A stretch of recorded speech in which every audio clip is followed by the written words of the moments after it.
Enquanto se enviavam soldados, governadores e oficiais em grande número para a Ásia, não se pensava na América, e como prova de como o Brasil era tratado, notaremos que a importação de gengibre que daí se fazia foi proibida, para não prejudicar o monopólio indiano. Esta indiferença cessou, porém, pelo ano de 1530, quando em Portugal se espalhou a notícia de que no Brasil havia muito ouro, prata e pedras preciosas. Os indígenas nunca tinham pensado em explorar as minas, porque não davam o menor valor a esses produtos. Mas o conhecimento de que os metais preciosos eram comuns no Peru levou o povo a acreditar que haviam também nas outras partes do continente sul-americano. Nos 5 anos entre 1530 a 1535, o Brasil foi dividido em 12 capitanias, que abrangiam toda a extensão das suas costas até o interior. Ainda depois, até meados do século XVII, se criaram mais 11 capitanias, prosseguindo o regime dessas concessões senhoriais paralelamente com a instituição do governo geral, criado em 1548 e instalado na Bahia por Tomé de Souza. Os colonos que então iam de Portugal para o Brasil eram de espécie muito diversa dos portugueses que nesta época partiam para a Ásia. Estes últimos eram principalmente soldados, marinheiros e oficiais, mandados para a Índia e para os estabelecimentos do Oriente, nas armadas reais como servidores da coroa, mas ao mesmo tempo que se reconheciam servidores do rei, iam para o Oriente com a mira de enriquecer e regressar a Portugal, enquanto os colonos brasileiros partiam à sua própria custa e com suas mulheres e filhos, estabelecendo-se na região que tinham adotado. Estes homens eram de valor inestimável para o novo país. Não iam com a intenção de voltar e levavam uma vida e uma capacidade decididas de trabalhar. Durante todo o século XVI, manteve-se uma constante corrente de imigrantes portugueses para o Brasil, atraídos ou pelas informações favoráveis recebidas acerca do clima e recursos dos seus amigos e parentes aí estabelecidos, ou para fugir a inconstâncias da vida pessoal. Tomé de Souza chegou ao Brasil com uma armada de 6 navios, muitos oficiais para o novo governo, forças militares e o primeiro contingente de jesuítas, os quais foram mandados com a missão especial de converter os índios. Tomé de Souza instalou a capital fundando um governo central, que sem intervir nas liberdades locais fosse como a instância superior e o poder regulador acima deles. O lugar que escolheu para a capital foi a Baía de Todos os Santos, erigindo aí a cidade de São Salvador. A história dos jesuítas aqui é muito mais gloriosa que sua história na Índia. Na América, não tinham de disputar com a inteligência experimentada e sutil dos hindus, capazes de discutirem com eles as mais abstratas questões filosóficas, mas sim com ingênuos selvagens que desejavam ser ensinados. O êxito da famosa sociedade ultrapassou toda medida. Os ensinamentos do cristianismo faziam mais no sentido de reduzir a obediência aos indígenas que as espadas dos soldados de Tomé de Souza, e num espaço de tempo curto, os jesuítas e os missionários indígenas civilizados e ensinados por eles haviam penetrado muitas milhas para o interior do continente. A rápida conversão e civilização das tribos indígenas produziram muitos e felizes resultados. A grande colônia de Portugal na América do Sul pôde evitar em boa medida o terrível extermínio dos indígenas, que assinala a história dos colonos ingleses na América do Norte. E a paz entre as duas raças trouxe a miscigenação, que mais tarde continuava a representar uma grande parte da população. Mas em 1580 acontece a União Ibérica, ou seja, a união das coroas de Portugal e Espanha, devido à crise de sucessão em Portugal, pois Dom Sebastião havia morrido em batalha no Marrocos, sem deixar herdeiros. Assim terminavam os limites do Tratado de Tordesilhas, e o território do Brasil foi se expandindo cada vez mais para o oeste.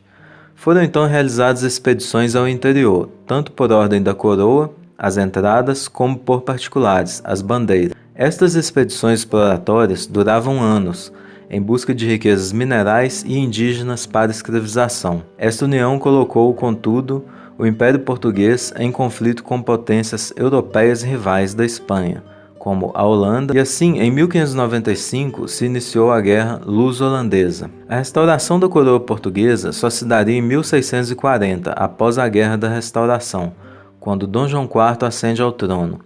Em 1642, Portugal concedeu à Inglaterra a posição de nação mais favorecida no comércio colonial. O rei da Espanha, Filipe II, havia prometido aos portugueses que não lhes tiraria os monopólios do comércio da África, Pérsia e Índia, cujos produtos seriam transportados só em navios portugueses. Foi um tempo de atribulações para o país, e os portugueses, com seu espírito de independência, pareciam ter perdido toda sua coragem e heroísmo. De tal modo decaiu o país que nem mesmo podia defender os seus próprios portos. E em 1595, os ingleses, sob o comando de Sir Francis Drake, saquearam a cidade de Faro, no Algarve. Portugal, como parte dos domínios espanhóis, tinha de sofrer derrotas de todos os inimigos da Espanha. Os principais entre esses inimigos eram a Inglaterra e a Holanda. E os holandeses foram a primeira nação que arruinaram o monopólio português do comércio com a Ásia. Mas os povos do Oriente tinham se acostumado a considerar os portugueses como invencíveis, e o mecanismo da administração, devido a uma longa prática, corria sem problemas. Os missionários eram particularmente ativos na Ásia, principalmente os jesuítas, e os seus progressos foram antes alargados do que entravados pela subida de Filipe II ao trono. E é curioso notar que uma missão importante dirigida pelo bispo Luís de Sequeira foi enviada para o Japão em 1598 e teve feliz êxito. Foi em 1624 que se fundou a Companhia Holandesa das Índias Ocidentais para expulsar os portugueses do Brasil. A nova companhia mandou logo uma frota sob o comando do almirante Wilkins, encontrando esse almirante pequena resistência na tomada de Salvador. O governador-geral Diogo de Mendonça abandonou a cidade, mas o arcebispo Miguel Teixeira tomou-lhe o lugar, e chamando as armas do clero, defendeu a cidade por alguns dias, retirando-se depois para um porto próximo. O almirante Wilkins saqueou a cidade e voltou com a boa presa, deixando ali uma pequena guarnição, que em breve foi repelida de todos os seus postos, e por algum tempo cercada pelo velho e valente arcebispo, que tomou o título de Capitão-Geral do Brasil. Em 1626 chegaram grandes reforços militares e a cidade de Salvador mais uma vez caiu nas mãos dos portugueses. Durante o século XVI, apenas uma nação, a França, tentou estabelecer uma colônia no Brasil. O almirante Coligny, obtendo licença de Henrique II, fretou 3 grandes navios e em 1555 largou do Havre sob o comando de Villegagnon. Chegaram à América do Sul em novembro e, sem sequer esperarem consentimento do rei de Portugal ou das autoridades da capitania, estabeleceram-se num ponto escolhido e construíram o Forte Coligny. Imediatamente, Villegagnon noticiou a sua feliz empresa ao almirante, que a comunicou por carta a Calvino, em Genebra. Calvino manifestou a sua satisfação pela notícia de uma colônia protestante no Novo Mundo, e com a sua aprovação, um genebrês chamado Dupont e 2 ministros, Richard e Chartier, puderam reunir mais 300 franceses huguenotes, indo juntar-se aos colonos no Forte Coligny. Em breve, rebentaram violentas discórdias religiosas entre Villegagnon e Richard, e os colonos recém-chegados foram removidos para as margens do Rio de Janeiro, voltando depois para a França, onde verberaram com veemência o procedimento de Villegagnon. Este veio à França para se defender de tais acusações, e os portugueses, sob o comando do seu governador, Manuel de Sá, aproveitaram dessa retirada para demolir o Forte Coligny e expulsar os colonos franceses.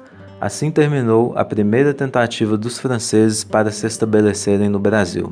O Brasil tornou, no século XVIII, a principal fonte de riqueza da coroa de Portugal, quando seus domínios do Oriente já não eram mais do que um encargo para o tesouro da coroa. A exploração dos sertões, pelo ano de 1750, levou a quase um estado independente que os bandeirantes tinham formado em São Paulo. Foi fundado no longínquo do interior dos sertões, fora da ação dos governos, e aí os colonos levavam a vida livre e romântica. Mas, pouco e pouco, o progresso da ocupação os colocou em contato com a ação do governo, e a descoberta de diamantes levou à ocupação da região. Esta descoberta aumentou mais a riqueza da coroa. Nem faltaram as outras pedras preciosas, porque se descobriram rubis, esmeraldas e topázios em tão grande quantidade na segunda metade do século XVIII que fizeram que essas pedras descessem bastante de valor. O tráfico de escravos achava-se todo nas mãos dos negociantes portugueses, apesar da concorrência com os ingleses. Era apenas por causa desse tráfico que valia a pena para o governo português conservar os estabelecimentos na costa da África. Os escravos no Brasil não eram maltratados e não só lhes era concedido alforreá-los, como eram obrigados a fazê-lo pelo pagamento de certa soma. Esses libertos e os mulatos acumulavam às vezes uma certa riqueza e eram tratados como iguais, eram até listados como soldados, mas os regimentos mulatos formavam-se à parte dos europeus, e os seus oficiais eram escolhidos entre os membros mais ricos da sua classe. Os indígenas do Brasil eram tratados ainda com mais favor, e em 1755 não só foi proibido que fossem vendidos como escravos, como foram considerados cidadãos, podendo cursar a Universidade de Coimbra. A grande colônia era governada com muita sabedoria, apenas iam de Portugal alguns funcionários superiores. As únicas perturbações que advieram foram causadas pela indeterminação das suas fronteiras e pela vastidão de um território imenso. A importância da colônia foi reconhecida pelo título de Príncipe do Brasil concedido ao filho mais velho do rei de Portugal, desde o tempo de Dom João IV, tornando-se um asilo seguro para a família real, exilada quando os acontecimentos europeus a forçaram a emigrar.